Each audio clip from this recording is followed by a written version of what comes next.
을왕리에서 발생한 만취 사망 사건, 뜨거운 논란이 되고 있습니다. 먼저 그때 당시 사고 당시의 상황을, 영상을 저희들이 준비했습니다. 함께 보시죠. 9일 인천 을왕리의 도로 중앙선을 넘어 반대 차선에 정차해 있는 검은색 차량이 보입니다. 그 뒤엔 한 남성이 쓰러져 있습니다. 자, 보이시죠?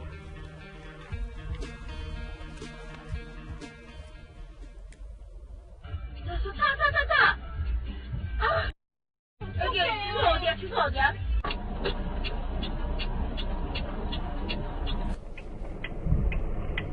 보시는 것처럼 도로 위에는 배달통이 널브러져 있고 사고를 목격하고 놀란 운전자가 신고를 하는데 119에 신고한 지 얼마 안 돼서 구급대원들이 목격하고 도착해서 심폐소생술을 합니다. 자, 잠시 후에 남녀 2명이 도로변에서 경찰과 이야기를 나누고 있습니다. 이들은 음주운전을 하다가 배달 오토바이 운전자를 치어서 숨지게 한 운전자와 동승자인데 이들의 혈중 알코올 농도는 면허 취소 수준인 0.1% 이상의 만취 상태였습니다. 목격자들의 이야기 직접 한번 들어보시죠. 남자분이 변호사한테 전화하시고 이제 여자분을 바꿔주고 또박또박하게 제가 운전했고요. 저 술 마신 거 맞고요. 피해자에 대한 뭐 많이 다쳤냐 뭐 이런 얘기 뭐 이런 방법도 없었고 심폐소생술 하시는 분 구급대원들한테 저희 역주행한 거 아니라고 그렇게 얘기하면서 얘기 좀 해달라고 우리 보고 다그치듯이 취했어요. 좀 약간 그러니까 되게 힘들어하는 표정 있죠. 술 취한 사람들. 네, 그런 표정 취한 것 같았어요. 아무 말도 안 하고 계셨고요. 이 사고로 숨진 오토바이 50대 배달 운전자, 치킨 배달을 하던 한 가장이었습니다. 치킨 배달하는 아버지의 딸이 청와대 청원 게시판에 게시글을 올렸습니다. 손정혜 변호사님, 지금 이 딸의 청와대 게시글에 많은 시민들이 공분을 하고 있는데요. 좀 자세히 설명해 주시죠. 이게 어떤 내용입니까? 일단은 아빠는 가게를 시작하고 계속 직접 배달 일을 하면서 일평생 단 한 번도 열심히 살지 않으신 적이 없다. 이렇게 이야기를 하면서 이 가해자에 대한 엄벌을 촉구하고 있고요. 네. 중앙선에 시신이 있는 와중에 가해자는 119보다 변호사를 먼저 찾았다. 그러니까 피해자에 대해서 어떻게 이제 신고를 하거나 치료를 하거나 수습할 생각보다 본인이 처벌이 두려워서 변호사를 찾은 모습이 아마 가족에게는 또 하나의 고통이 되지 않았을까 생각이 드는데 해당 청원은 현재 50만 명 이상 동의를 얻었다라고 합니다. 지금 코로나19 때문에 배달업에 종사하시는 분들이 많아지고 있고요. 배달업 자체가 오토바이를 타고 다니다 보니까 좀 걱정하시는 가족들도 굉장히 많은 와중에 음주운전으로 이렇게 큰 불행의 사고가 발생을 했다라는 겁니다. 아까 목격자분 진술 들어보셨지만 변호사를 찾고 변호사와 통화할 정도로 정신이 어느 정도는 있는 상황으로 추정이 되는데 그렇다면 저 어두운 빗길에 만취 상태, 취소 수준에 이르는 음주 상태를 왜 과연 음주운전을 해서 50대 가장을 저렇게 목숨을 앗아갔는지에 대해서 조금 이야기하지 않을 수가 없고요. 특히 윤창호 씨가 죽고 나서 윤창호법이라고 불리죠. 이 음주운전으로 사망사고에 이르게 된 경우에는 최대 무기징역형까지 내려질 수 있을 정도로 살인은 아니나 살인과 마찬가지인 게 음주운전이다. 이런 사회적 경각심이 있었는데 코로나19 때문에 단속이 좀 느슨하다. 이런 역량 때문인지 이런 음주사고가 지금 발생하고 있는 점이 좀 안타깝고요.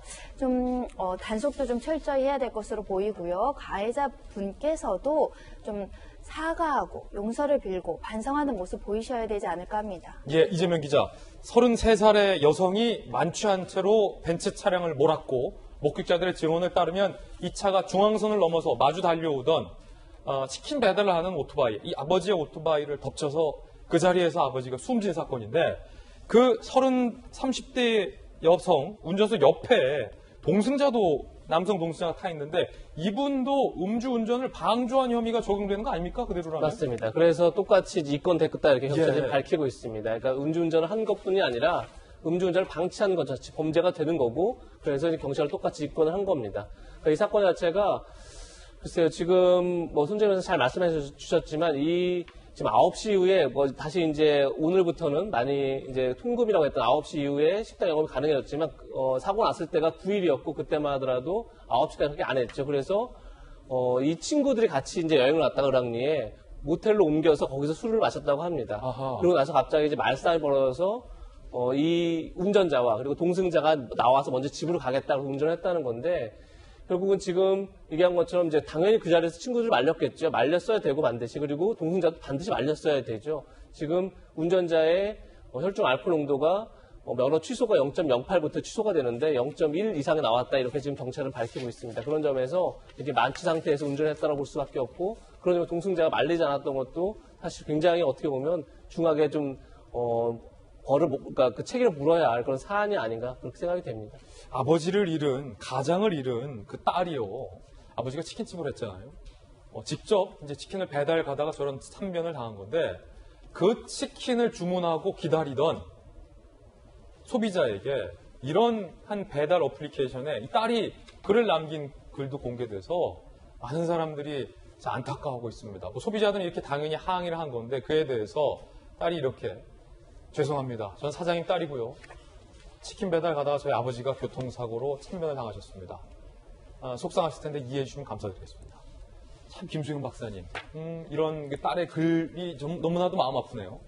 저 치킨을 배달시킨 분도 트라우마가 남을 것 같아요. 그러니까요. 본인 때문은 아니지만 어쨌든 내가 괜히 이걸 시켜가지고 사고가 났을까 뭐 이런 생각도 하실 수 있을 것 같아서 너무 안타까운 사연이고 또 이게 국민청원이 이제 50만 명의 동의를 넘었잖아요. 사실 정치적으로 엄청 논쟁이 심한 사안도 50만 명 넘기기가 쉽지 않거든요. 근데 50만 명이 이렇게 넘었다는 것은 정말 누구를 막론하고 이 사안에 대해서 너무나 공분을 가지고 있다는 건데 지금까지의 법들이 이런 국민의 공분을 이렇게 적절히 해소시켜주지 못하고 너무 솜방망이 처벌도 많았고 제대로 처벌되지 않았고 사실 음주운전이라는 게 거의 살인에 준하는 거의 살인이랑 마찬가지의 어떤 행위인데 그거에 대해서 처벌이 그렇게까지 엄격하게 되지 않았던 부분이 있는 것 같습니다. 그리고 이 따님도 청원에 글에서 뭐라고 했냐면은 법망을 빠져나가지 않게끔 그 잘못한 사람이 법망을 빠져나가지 않게끔 법 안에서 제대로 처벌해달라고 얘기를 하고 있거든요. 뭐 법을 바꿔달라던가 법을 넘어서 또 엄벌을 해달라는 게 아니에요. 그러니까 우리가 이제 윤창호법이 새로 만들어지면서 음주운전자에 대한 그 처벌을 매우 강화했지 않습니까? 제발 법 안에서 이런 좀 음주운전자들 솔직히 좀 일벌백계 해서 다시는 이런 일 없게 했으면 좋겠습니다. 왜냐하면 저게 그 운전자, 그러니까 피해자의 삶만 망가뜨린 것이 아니라 그 피해자의 가족들까지도 다 망가뜨리는 거나 마찬가지거든요. 얼마나 슬프겠습니까?